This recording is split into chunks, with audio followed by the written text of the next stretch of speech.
So I too want to thank and commend the board for taking bold action 2 weeks ago, holding our feet to the fire to say, okay, now how do we do this? Where do we do this? How do we do this? And we'll present some information tonight. You received a narrative along with all the accompanying data and information as to how that report was derived. I'm going to go through that tonight, not in as much detail, but I think it's important that the community has the opportunity to see the information provided.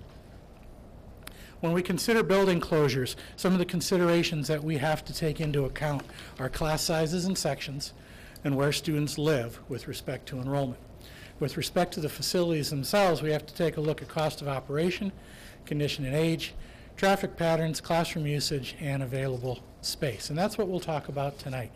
And I will look to try to explain it as simply as possible. A lot of numbers, but that's because numbers drive these different considerations like class sizes, cost of operation, et cetera. Let's talk a little bit about enrollment class size comparisons. I want to refer you back to 2007 when the board was considering the closing of a facility. And this is important information because this was as part of the information that was presented to the board at that point in time, specifically the class sizes in each grade level at the different elementaries.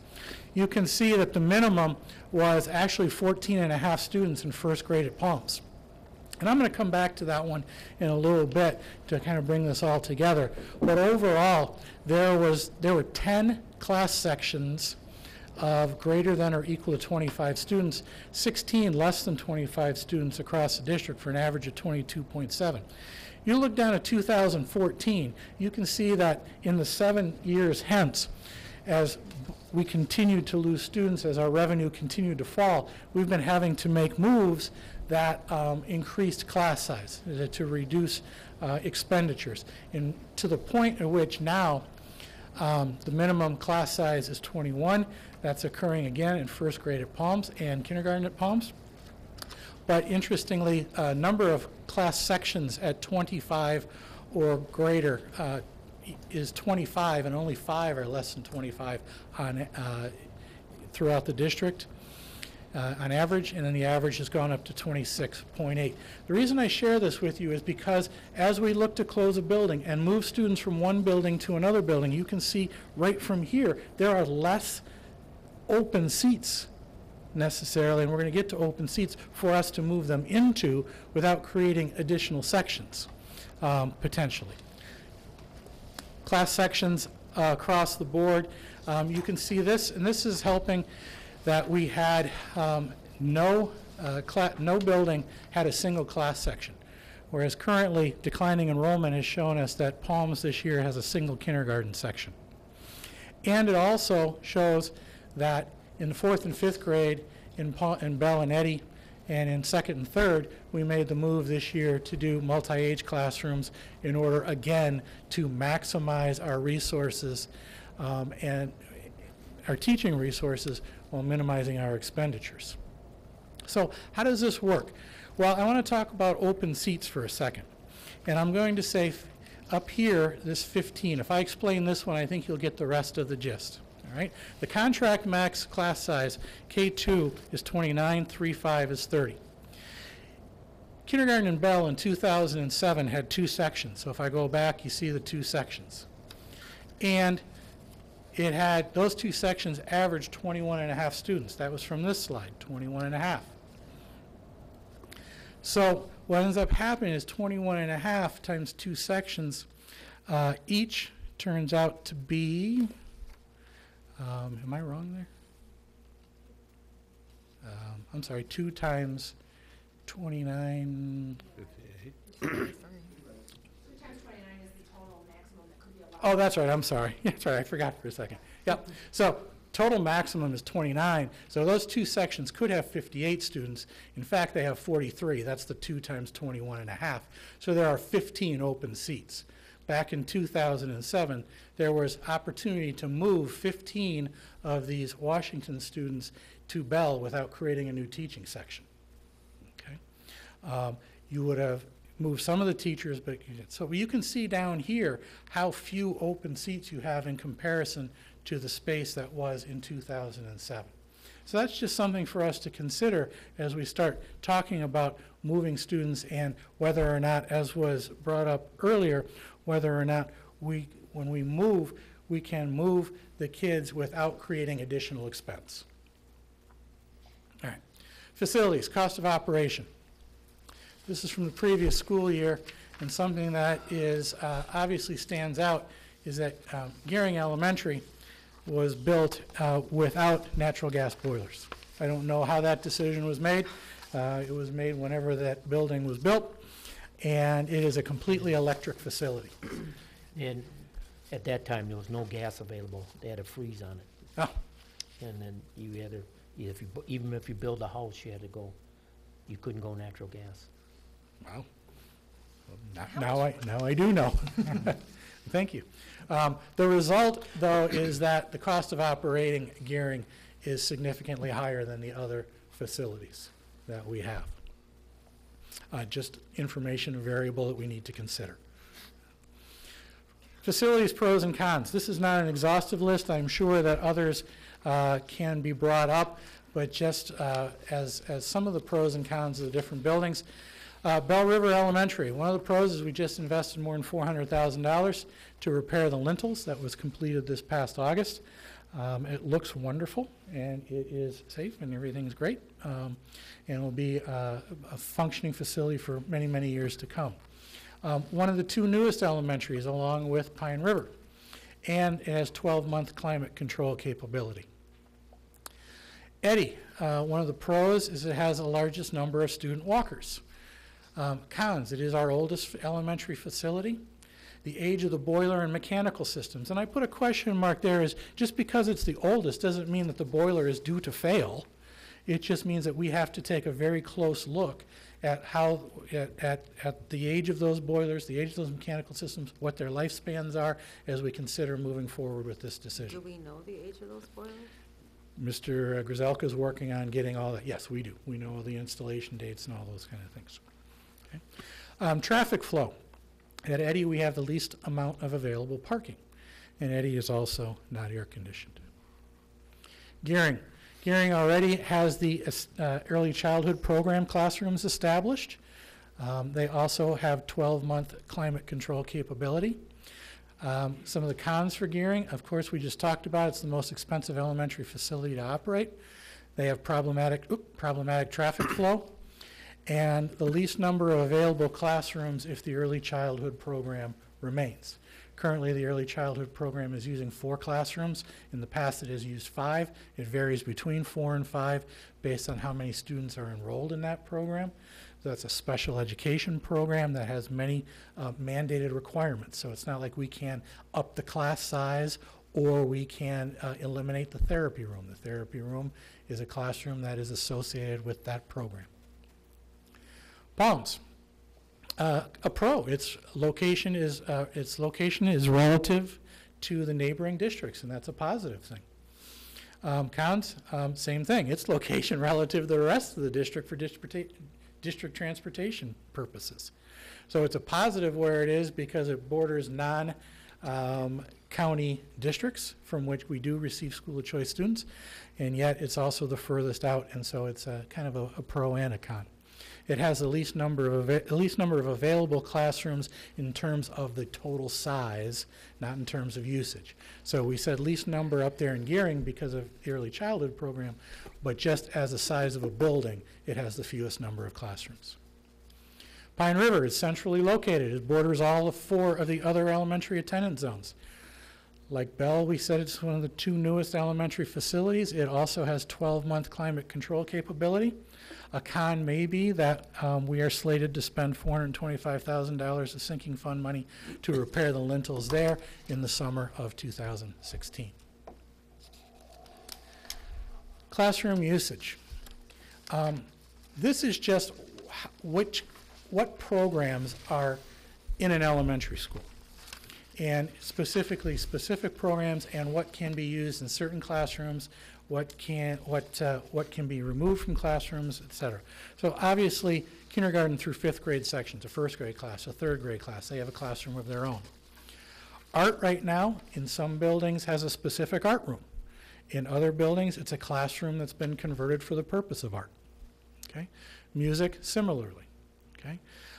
Some music rooms are configured in such a way it can't be used for a classroom because of the size and or because of the staging or because of anything else. It would be very difficult. Right now, all of our elementaries maintains a Spanish room. And as we go through this, Spanish is a course that could move from room to room, Spanish on a cart, so to speak. Okay?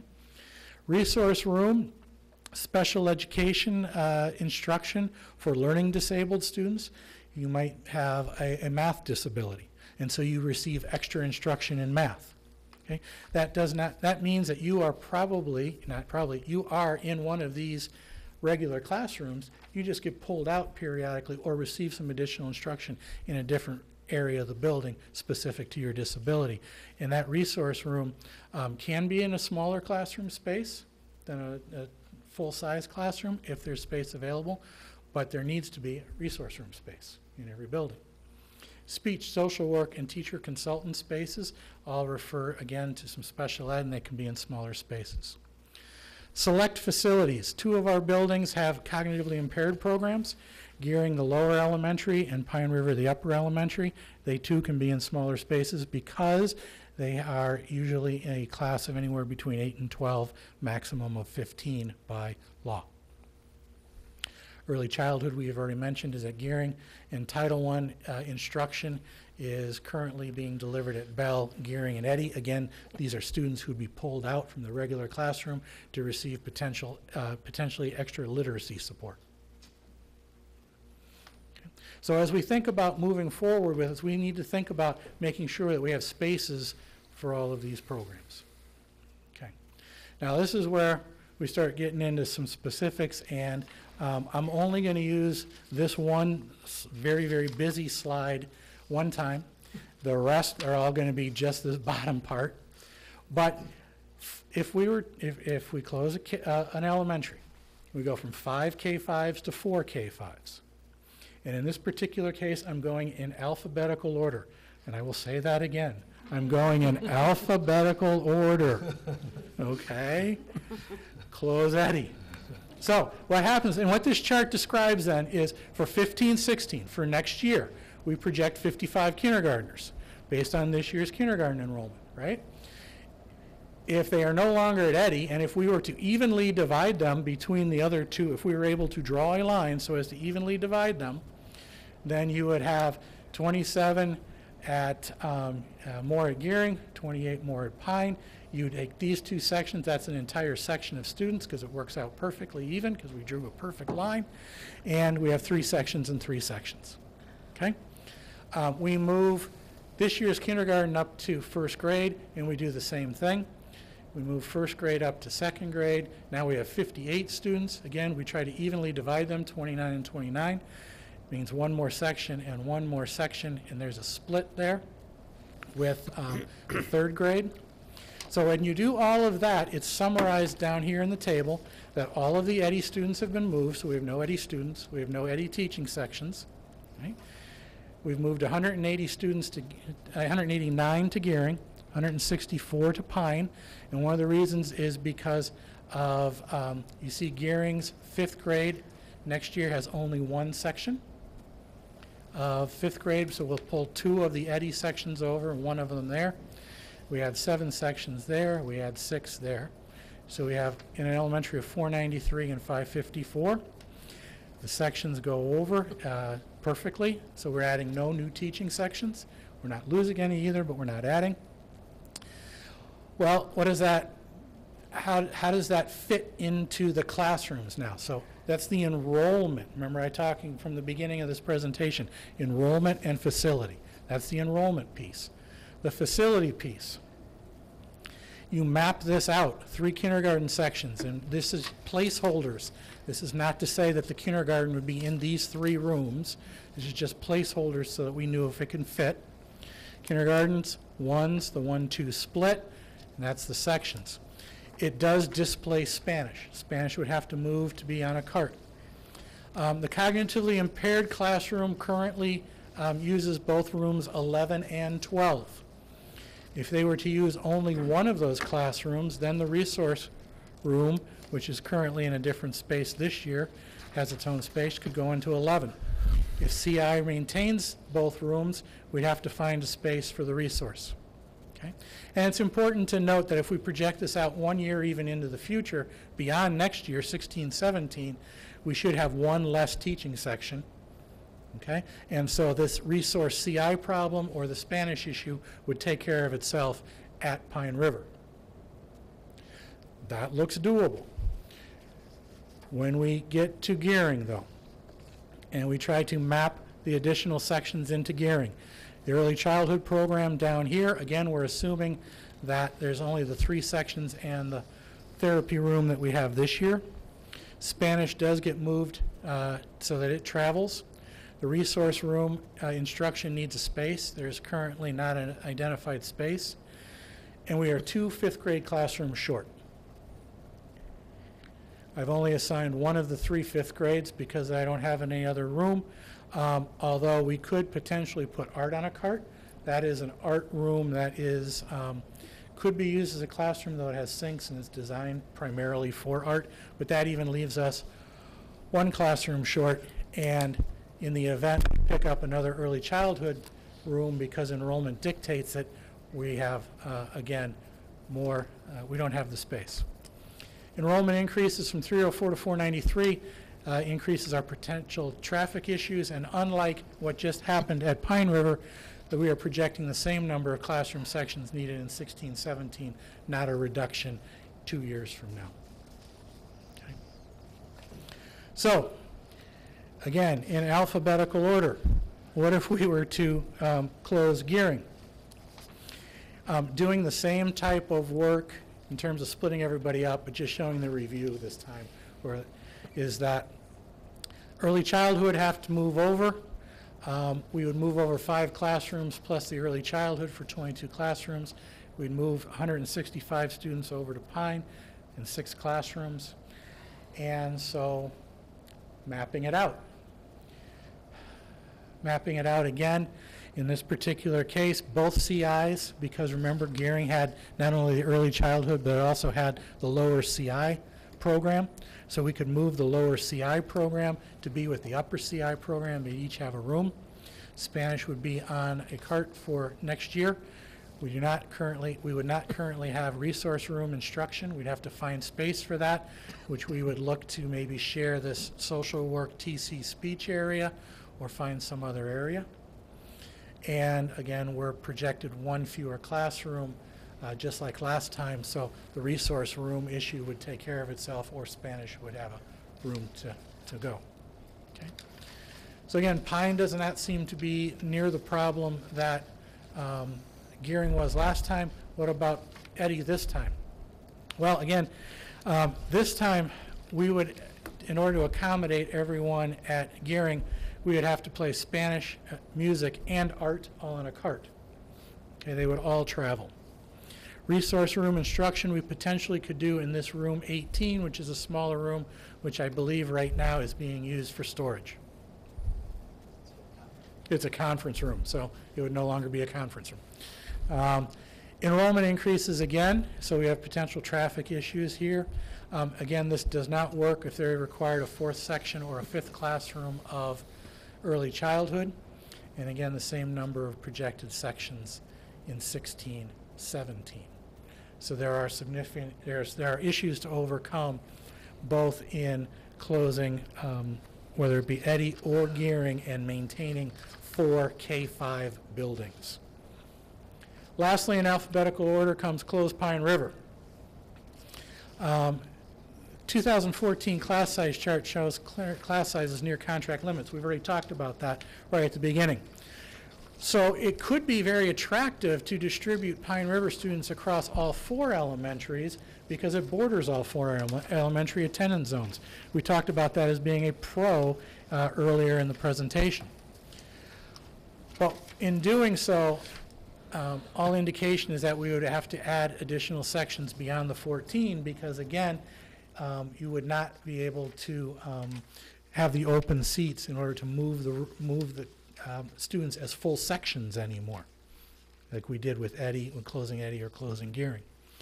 Drawing different elementary attendance zones for different grades and then possibly readjusting them regularly is something that would be problematic, maybe frustrating, as I think the word was used earlier.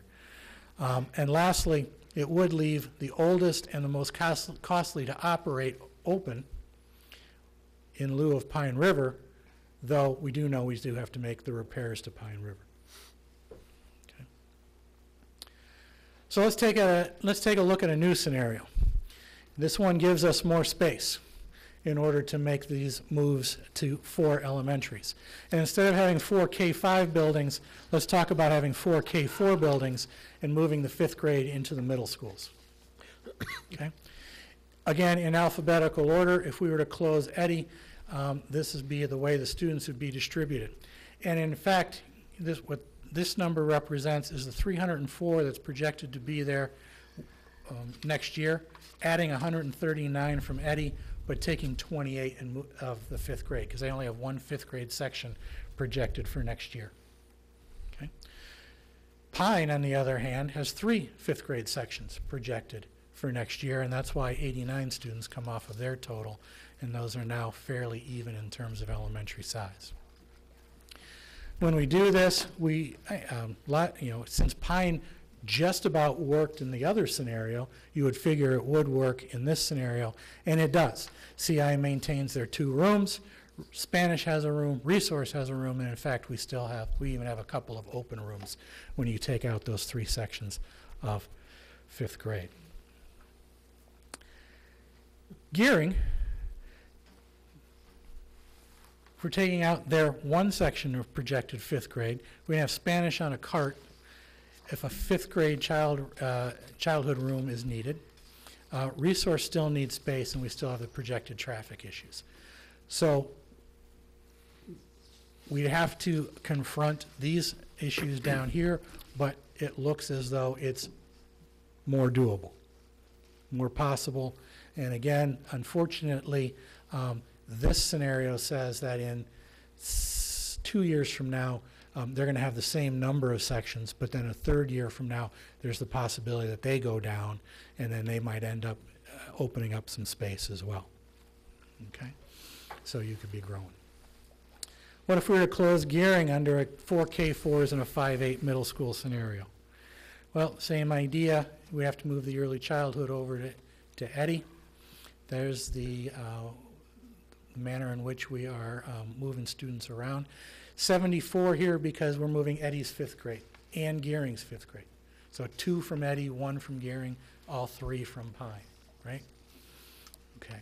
Again, Pine works. That's the same as it was before. And we take a look at Eddy, and now we're able to put art, music, and Spanish back in rooms.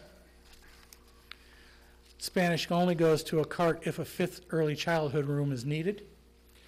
And enrollment increases from 353 to 418, not as large as it would have been in the previous scenario because we've moved the 5th grade out, but there are still, remember, that's the building that has the least amount of parking, and there's still potential traffic issues. Let's talk about the 5th through 8th grades, or let's talk about the middle schools under these scenarios. That's how it would work at the elementaries. What about the 5th through 8th grades? Well, this is a chart of 5th through 8th grade enrollment from 1999-2000 at St. Clair Middle School, Marine City Middle School. You see that in 2005-2006, the high water mark at St. Clair Middle School was 742. A year earlier at Marine City, it was 648. This is this year in blue. This is projected in red. And so this total here in purple, 818, is the projected total next year if it was a 5th through 8th grade building. Now, this, I do need to say that this 818 is a little high because we know that some Pine students attend Marine City Middle between 10 to 15 a year normally will attend Marine City Middle. So because you're moving over both the 5th to 6th and the 4th to 5th, this 818 could very well be 20 students less. Still more than the max that they had, but if you notice what's going to transpire over the next several years is they're going to get to a point here in 2018-19 where they're below their max, even with the 5th grade in that facility. Marine City Middle, this 519, again, add potentially 10 to 20 to maybe 30 students based on these students who come out of Pine. And you will see that they are still less than the overall 648 that they had. I'll have a caveat to that here in the next slide. We need to map, just like we mapped the elementaries, can it work? That was the enrollment piece. This is the facility piece. Can it work at Marine City Middle School, bringing over 6 sections of 5th grade? And the answer is yes. And we need to briefly touch on the fact that Riverview East would remain here in the wing in which it is, even bringing the 5ths over. And when doing that, if you take the 5th through 8th projected of 519, add the 120 Riverview kids, it's 639, still less than the max the building as a total held back in 04-05. If we picked up 20 kids, though, from Bell, it would be right around that number. We know from our work last fall that if the consideration was to move Riverview East out of there, I'm not sure where we would put them given our desire to reduce facilities and the $200-some thousand it would cost to retrofit and or redo some facilities. So in essence, if you're going to maintain any savings, we would maintain the facility looking like this. And we need to say currently, because of their unique location on the same campus as Marine City High School, right now, Spanish instruction, art and choir instruction is being done at the high school right now, as well as 2 periods of band are held at the high school, 3 periods of band are held here in the middle school. How about St. Clair High School, St. Clair Middle School? Same thing. I'm going to jump ahead to this slide, and that slide is the 2nd floor because we're going to bring the 5th grade into that section. We have opportunities to continue STEM. If you go back to the Marine City Middle School, you see they still have STEM classrooms, science labs, student support for resource. The same is true here. 5th grade, and again, these are placeholders. We can change this, but does the rooms work? Yes. 6th grade, 6th grade science lab, 7th grade science and classrooms, and then 8th grade as well. So it would be possible to move the 5th grade into the middle schools in order to create the space necessary to potentially go to 4 K4 middle schools, or 4 K4 elementary schools, excuse me, even though there are still issues that have to be resolved in doing that at the elementary level. Dr. Skalka, do we know how many students at St. Clair Middle School max was at 742, what that school was built capacity-wise? You know, having gone through the construction of a brand new building, I know that what you are able to bond for and what you call your max is not your max, because that max number assumes that teachers have their classrooms during planning periods, and certainly it can be the case that that's an unused classroom, you know, every time. So you know, you could really put a lot more kids in. The question, though, is lockers. You know, one of the questions to both Ms. Woolman and Mr. Alley is, do you have sufficient lockers to bring the 5th grade over? Yes, they do. But you get much bigger, you're not going to have that kind of space. So then you're going to be retrofitting buildings for lockers, or kids are going to be sharing lockers or something along those lines. Okay. There's an issue, and you notice that we were talking about in both scenarios in creating 4 K5 buildings or 4 K4 buildings. It was close Eddie, Gearing, or Pine and move them into the others, we did not talk about moving any of those students potentially down to Palms or to Bell River. Some of that would have to be investigated in terms of drawing lines, but again, as we draw, we have to always be cognizant of when you move a handful of students down and you've got already sections of 28 or 29, are you creating a new teacher section and then eliminating any or reducing potential savings? So one of the thoughts potentially would be to have a solution in which we have K-5 sections at in the south end, or K-5 sections at Bell River and Palms, and make them K-5 schools. That would alleviate some of the enrollment issues at Marine City Middle, potentially, but then go with the K-4 setup in the St. Clair end of the district, okay? Because what's going to happen over time, and this is class sections over time, specifically I want you to take a look at what's going to happen at Palms. If we are in a K-5, they currently have 10 sections. Their projections are 9 and 8. That's remaining K-5. You take the 5th grade out of Palms and move them up, then next year 2 sections are going. They're going to be down to 7, and 2 years from now they'll only have 6 teaching sections. So at that point in time, the conversation shifts as to, do we even close Palms?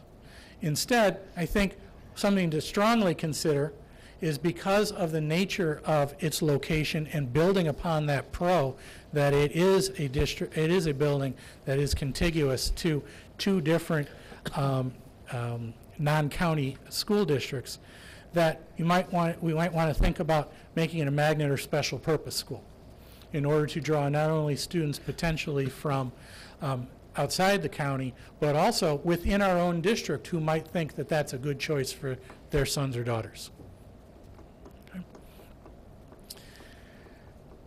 Potential savings.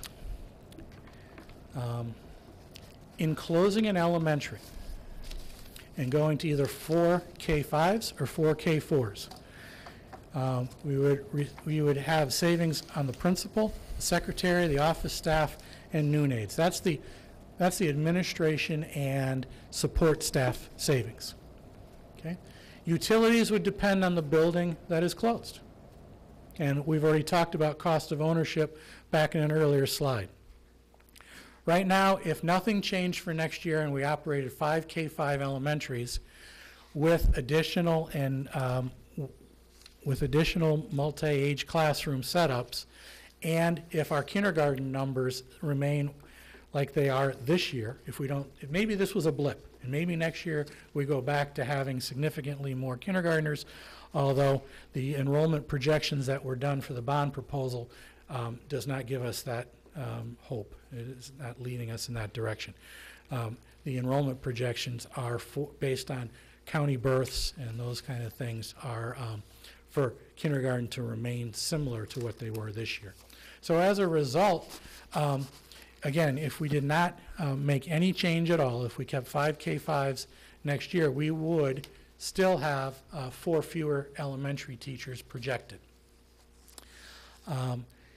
Whether or not that could be maintained in closing a building would be how those students in the building that was closed were redistributed.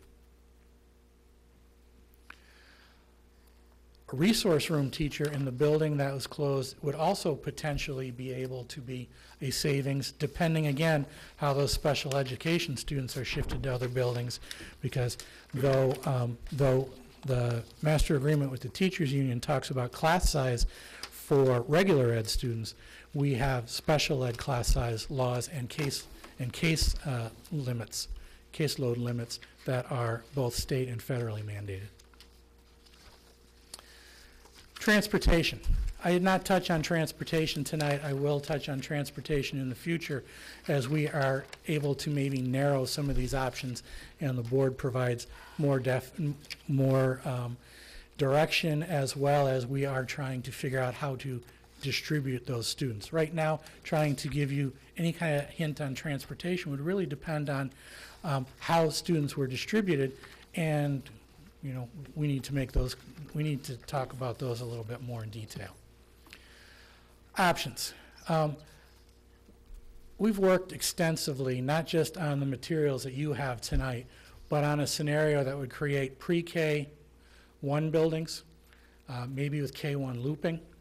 We haven't made it work yet, but I'm going to show you a slide that you didn't get in your report here shortly. But I want to continue to consider this option and potentially others. For example, pre-K 1s, 2-4, 2-5s. Maybe be 2-3s, a K2, a 3-5. Maybe only Palms is K5, and the rest of the buildings are configured in another way. We have to find the best way to redistribute our enrollment within our facilities, enrollment and facilities, right? And we've also talked about that this option provides us instructional opportunities that aren't discussed in any of the other options. For example, like we've said before, we bring all the third grade teachers together in the same facility, then you have the opportunity both for formal and informal conversation, dialogue, sharing, and professional development. Okay? You also have then brought all your third graders together in one facility so that you are able to then maximize your economies of scale and actually have the fewest number of sections and potentially smaller class sizes. The other option that this gives us if we bring 2 grade levels together with several students is the opportunity for looping, which we have done on a very small scale at Gearing, but very successfully. We also have not considered in any of the conversation or anything I've given you to date what happens with GSRP that is hosted here at the administrative building, Little Explorers or Kids Connections, because I was struggling to just fit in the existing programs before I even get to trying to bring over more sections of students. And maybe the largest obstacle we have are drawing those lines. It's where people live. So if you take a look at this chart, this comes from the transportation software, and it's color-coded by school building. You can see that Palms are the pink kids, Bell are the green kids, Pine are the blue, Gearing are the red, and Eddy's tough to see because Eddy's in the black. Eddy's the smallest square footage, square mileage, square area, and there's a lot of Gearing and Pine kids who actually are in the Eddy zone but go to Gearing and Pine. So they're kind of, there's tough to see, but there's a whole bunch of little black icons in there too. Okay? So this is the slide that was not part of your report. This was, I was working on this most of the afternoon until, let's say, something came up without going into any detail. And it really got me, I'm excited to at least continue to explore this. I don't know if this is the right answer, but to continue to explore it and to give you more information in the future. Because this is where people live. And we traditionally talk about north and south. But the reality is, here's the St. Clair River, and our population density is primarily here. This is Marine City, this is St. Clair, this is downtown, population density. So where people live isn't so much potentially a north-south idea, but an east-west idea. And so what if Palms were to be a K-5 magnet school, specialty program school? And what if Eddy or Gearing, one of the two, hosted or held the early childhood program and kindergarten, Pine first and second, Bell third and fourth, and we move the fifth to the middle school. We wouldn't move all the fifth because Palms would have some of the fifth, potentially. And as a result, you can see we're not adding any, well, you can't see it yet because I got interrupted and we're not there yet. But 8 sections of kindergarten is what was projected for the district when they were spread amongst 4 schools. Same way with first, second, third, fourth. So in this scenario, we're not adding any teaching sections. We're maintaining the loss of 4 teaching sections that we talked about earlier. And because we have all the kindergartners, all the first grades, we don't have the potential variation of a 21 at one building and a 30 at another building because of how they're spread out. In fact, we're able to spread those out and have, though, a high of 28.7 here in fourth grade, more reasonable class sizes. Again, I ran out of time. I've given you so much tonight anyway. It's probably, this is something for next time to consider anyway. But it is something that I would like to do further work on, because it also provides expanded looping in addition to the other instructional opportunities that would exist. I'm not naive enough to know that obviously this is a transportation, you know, we're busing more kids.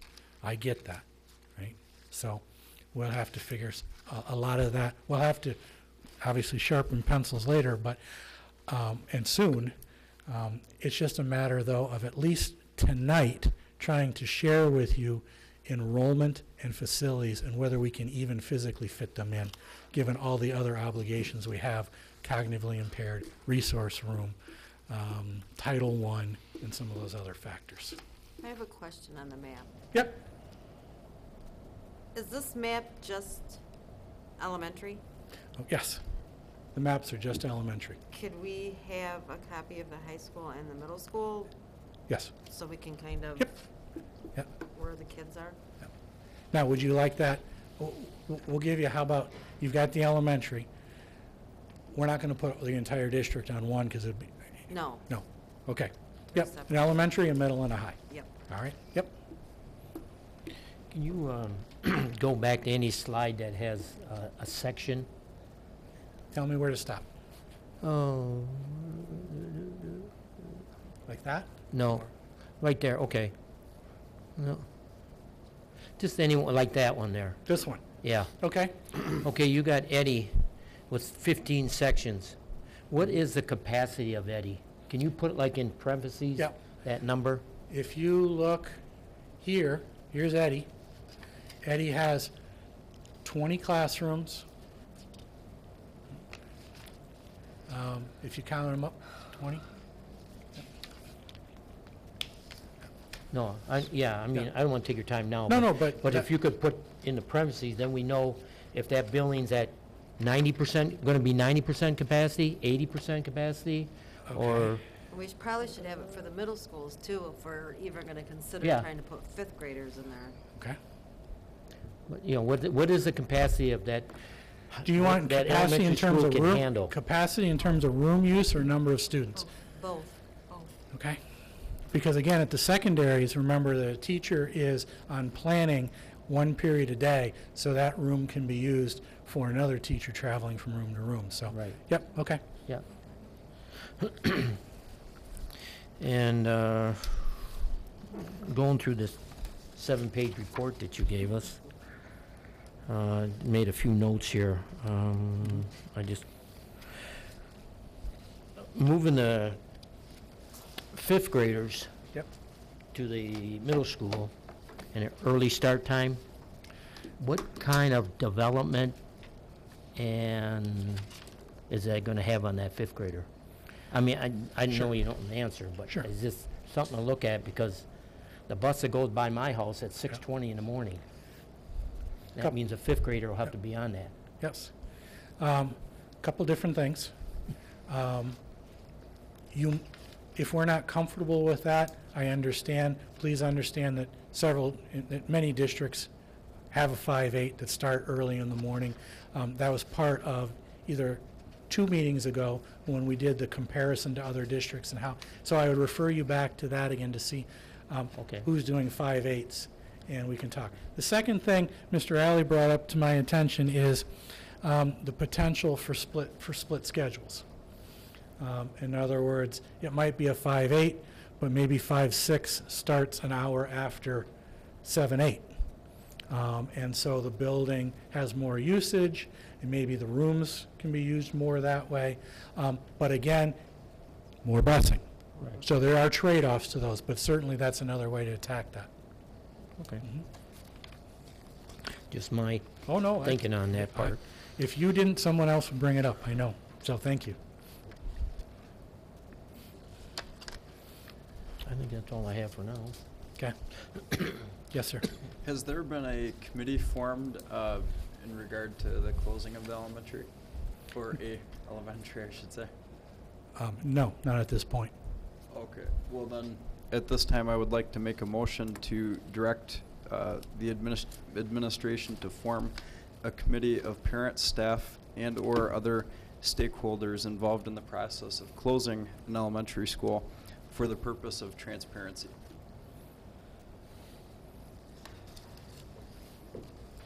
We have a motion on the table. We have a support. Yeah, I gotta think about that one. What, is that gonna, Well, it's I'd like to, can we table that to next meeting, Alan, to, I'd like to, I see where you're coming from, but I'd like to see what the other side, you know, what, is there gonna be a hangup? Is it gonna bog down the administration more than what they're doing? I don't know. Well, right now, you've got basically 2 sharing meetings a with month. stuff. Right. And so we would want to put this in between those meetings so that the committee could react to whatever happened at the previous meeting while preparing and/or providing information to the next. Obviously, it's more time for us, but it is potentially time well spent so as to get any idea that is that could help us move this process forward. I do like the idea of the committee. I mean, I think it worked very well. I do too. It was long, time-consuming when we did Washington. Right. But I think it was just really, really well planned out. Took lots of information. The meetings were always open to the public, even though the committee was there. We always had an open forum for the public to talk. I think it was a great process. I wouldn't be objective to that at all. Okay, if Alan make a motion, I'll support it. If we want to move ahead right now, and then get the committee formed, and Comments, questions from other board members? Yeah, you want to form a committee to do what? I mean, you say to have Yeah, the it would public have to- talk to us, that's fine. If we have a public, parents talk to us, that's fine. I'm just not sure, are we saying we're having a committee to, okay, we're going to decide whether to close a school or not? Is that what we're going to do? No, No. that motion's already been made, Mr. McNamee. I'm sorry, Mr. No. Ritchley, I was asking a question. No. And I think that the purpose of this committee, I just want to understand what it's for. And It would need to be advisory because the board is the only one who can make the decision to close a facility and how to do that. It would have to be advisory, and not more than 3 board members could attend anything, otherwise it'd be an open meeting. That's Right. correct. I mean, it's an open meeting anyway, Mhm. but all of a sudden, a 4th board member would make it a board meeting. And it was back, and when we did it for Washington, it was an advisory committee to gather information from the public and look at different ideas in regards to transportation and so forth. But it was strictly an advisory. The board has already made the decision to close a school. This is just, I just think, is going to add additional information into our. if I I don't think there's any problem recall, with adding additional information for it. If there was going to be a committee, that's great. I'm all for getting information. I just want to make sure that we're on the same page, that we're not going back, because if we are, that's fine too. I mean, if that's what we're going to decide, then let's do it and move on. But, I don't. It could not function as a decision-making group. It would have to be advisory. if I remember correct, on Washington, I don't think there was a board member on the committee. I was. Were you? Okay, I stand corrected then. Yep. I didn't know, because it was, I think myself and Mr. McCartan. I think there was 2 of us that were on the board. okay. All right. Given Mr. Ritchley's motion, would Mr. Ritchley participate on this committee? Yes. I'll support it. Any other comments, questions on the motion? All those in favor signify by saying aye. Aye. Aye. Opposed? Same sign? So moved. Just a point of information, I will be out of the district, leaving tonight, be back Friday, so pulling together this group and/or dates, we'll have to wait till early next week. Absolutely. Okay.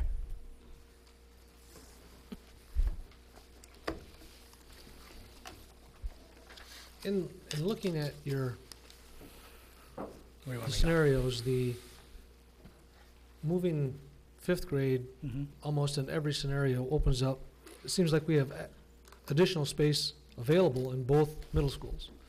That is correct. Both middle schools have open rooms. It will be tight the first year. It'll get progressively better subsequently after that.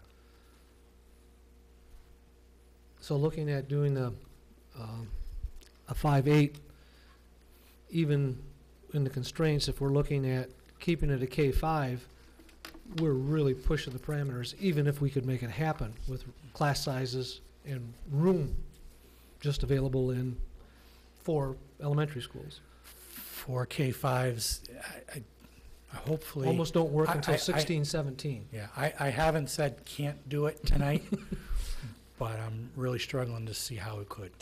If we move fifth graders to the middle school level, what is that gonna do about administrators at each? Are we gonna have to add more because we're gonna have No. more population? Yeah. If you choose to do, if that was the We would choice to probably do, have to. then the savings from closing the building, you would lose that part of the savings. Unless we just did it at St. Clair and not Marine City. Correct. Which correct. I kind of think that Marine City's maxed out as it is, having gone through the Riverview East Mhm. discussion. So I'm not, I don't like that idea at all, just be honest right now. We already low on science labs and that's just my Feel- feeling. I did like the option that he had of the north end K4, 5-8, and the south end K-5. K5. Yeah. That's something the committee could investigate. Exactly. That would be some great input we could get from the community in regards to that. I mean, looking at it right now to make a 14 or a 15, 16 decision based on numbers, we don't have enough space in the leftover 4 elementary schools to put the kids. Right. Unless we did something on the version of 5-8. But I would also like to have this looked into too Oh, on, sure. on the committee, because I don't, personally, I don't see why people that live on Francis Street and Meisner Road and Bell River Road go to Pine River. Yeah, we're right back to where we were before when we brought all this up, and part of the reason was to redistrict to bring some balance back between the north and the south, so. Because if you look on your slide, there's almost a 300 count pupils difference from 15, 16 all the way to 19, 20. And like you said, most of our population is It's on the East-west. east. It's on the east side. It's on the east. All the way up and down the length of the district, Right. it's on the Right. east side. Palms is just an area why it's not population. That would be an interesting split to have you look at furthering that thought process of today. Yep. I think the other thing to point out is that the Pine River, the lintel, the $425,000 for that really is not a cost savings to us, in the sense that that's already taken care of in our sinking fund, which is a separate bond issue. Therefore, it may save us money in terms of what we spent on the sinking fund, but Sure. it will not save us money in terms of our operational costs, which is what we're dealing with the $2 million in terms of deficit. So, but just to get an idea here, and I'm just strictly by the numbers. This is not to say that these are things that are going to rule the day. But if you go to Bell River, you take just the cuts that you discussed about the $320,000 for the teacher Right. spots, the administration levels, and the utilities, you save $575,000. We still have to find more, but that's a good, Sure. that's a number. At Eddy, you save $593,000. At Gearing, which has the electric thing, and again, these are not the reasons to necessarily close the schools, particular schools, $655,000. This is 1 year savings now. So, Palms, $578,000, and Pine River, 573,000. Right. So again, when we're looking at a deficit of running over $1 million, at least we've made some significant headway in reducing that deficit, which again I think bodes as to why we must close the school. Because if we do nothing, Sure. we pay a big price.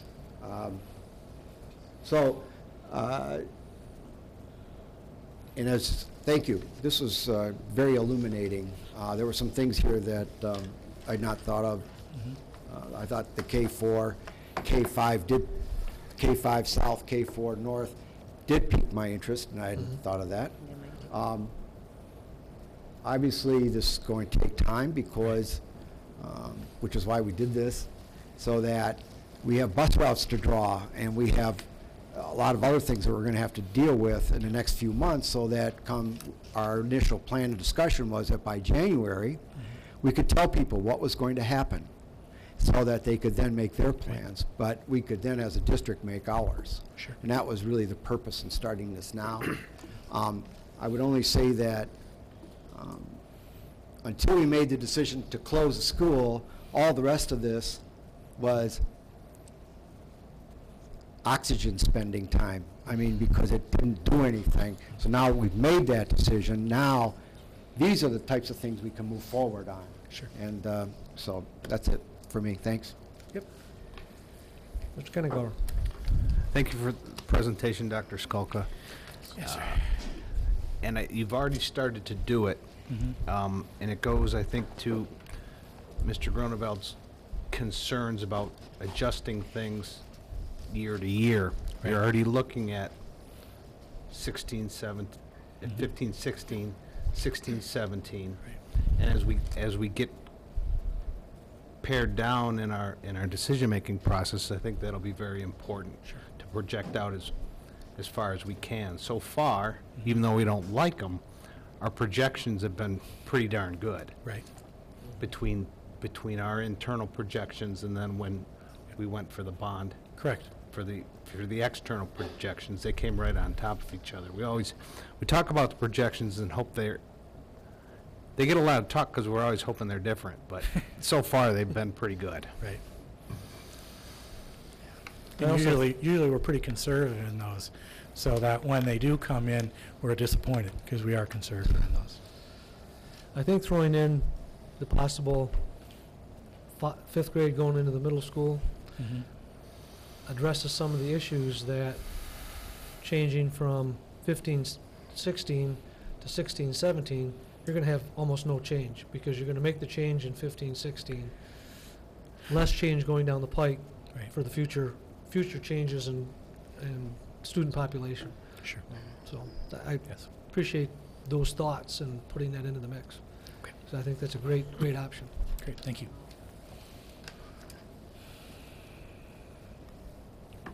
Any other comments? Have fun. Thank you, Dr. Skolko. Great presentation. Thank you to the staff and administration that put their time in. I'd like to echo that because that wasn't just me sitting at my desk. I got a great deal of help over the last 2 weeks, and we're going to need a great deal of help over the next couple of months. And so thank you to everyone who helped us with that. I know it's saying crack the whip, but I know that he didn't need to because everybody just stepped up and did the work that they needed to do, and we thank you for that. Next item on the agenda is our action items. We have no other action items. We'll go on to item 10, is closed session for the purpose of discussing negotiations. Recommended action that the Board of Education goes into closed session pursuant to Section Act 8C of the Opening Meetings Act, Act 267 of 1976. That Did we- being for the board. Excuse me, are we not doing this? Is this the recall of the teacher? That- That was Oh, was part of under the the consent consent? I'm agenda. sorry, it says action here, and that's why I thought that meant action item. Okay. For board discussion connected with the negotiations of the collective bargaining agreement. Roll call vote going into closed session.